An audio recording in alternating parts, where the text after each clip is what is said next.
Welcome to the desert of the real.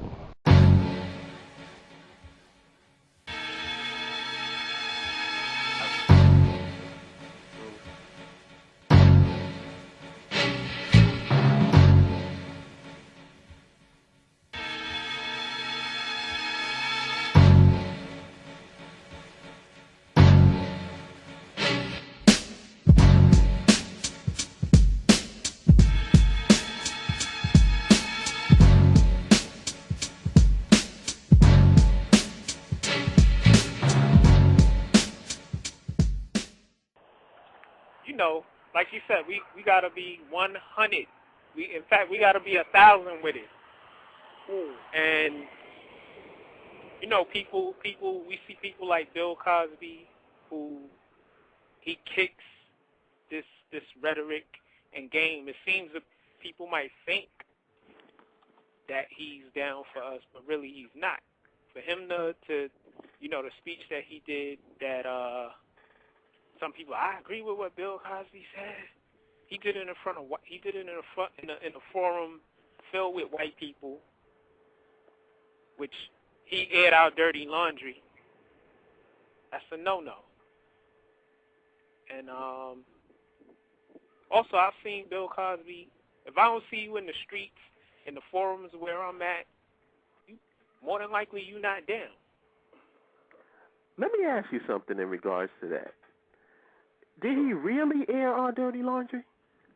Well, not really, because it's a known fact. But still, to do it in front of white people. No, but let me explain what I mean by that question. He went on a rant talking about how lower class blacks or urban blacks are setting the race back and whatever. And people say that he's airing out our dirty laundry. But I have some dirty laundry that I think can be aired out. And it don't involve lower class blacks.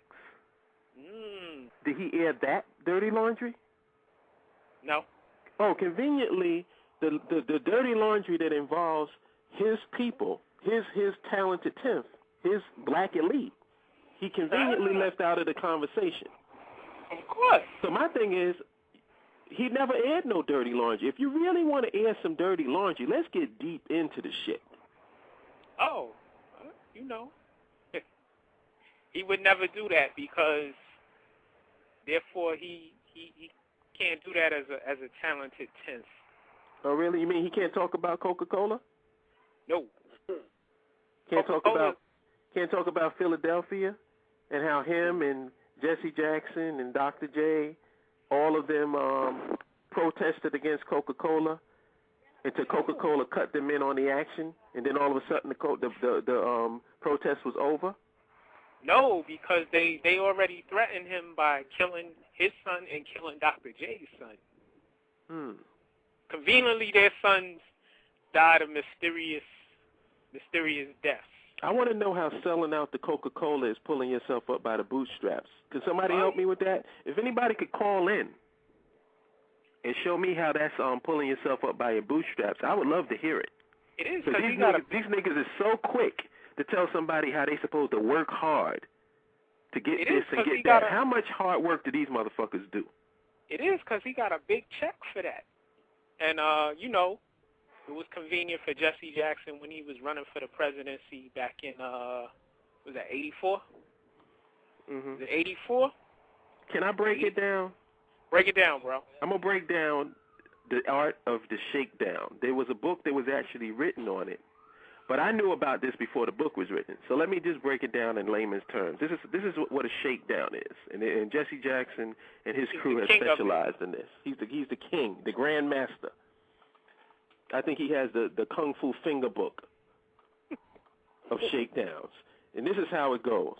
What you do is you pick a white corporation, usually liberal, and most white liberal, you know, like you're going to see with most white corporations that they're not going to really have a whole lot of black people in powerful positions there.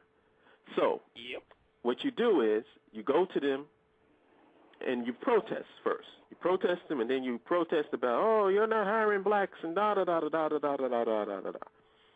So then once you do that, the people who run the corporation call you, the leader of the protest, into a meeting.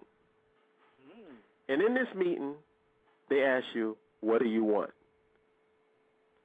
They cut a check, and then what you do after the check gets cut, you go to your people, tell them that the protest is over, you get paid, and then you wait for the next company or the corporation to shake down.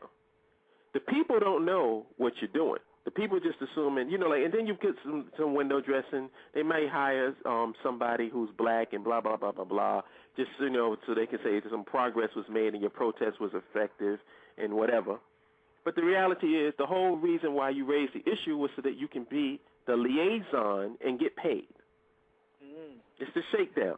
And he shook down Major League. Name all the people that he shook down. He shook down Major League Baseball. He shook down the Oscars. Pepsi. Grammys. The Grammys. Let's go on and on. Are we missing anything? I mean, he's done it with so many corporations. I mean, I lose track. What didn't he do with the NBA too? Yes, he did. NBA, NFL. I mean, yeah, just pick one. It would be nice to see these guys. Like I said, Bill Cosby. He has contributed to our culture in terms of, at least in terms of, some imagery. Without Bill Cosby, I don't know, we wouldn't have any. We would just be good times. That would be it.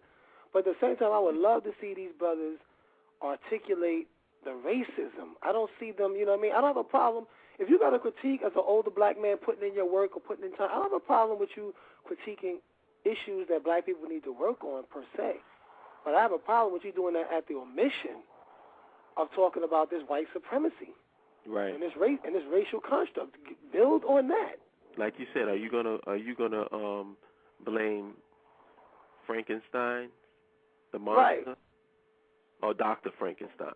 Right. Talk about what Dr. Frankenstein has done. Flip on him. If you're gonna flip on Frankenstein, then you need to really flip on Dr. Frankenstein.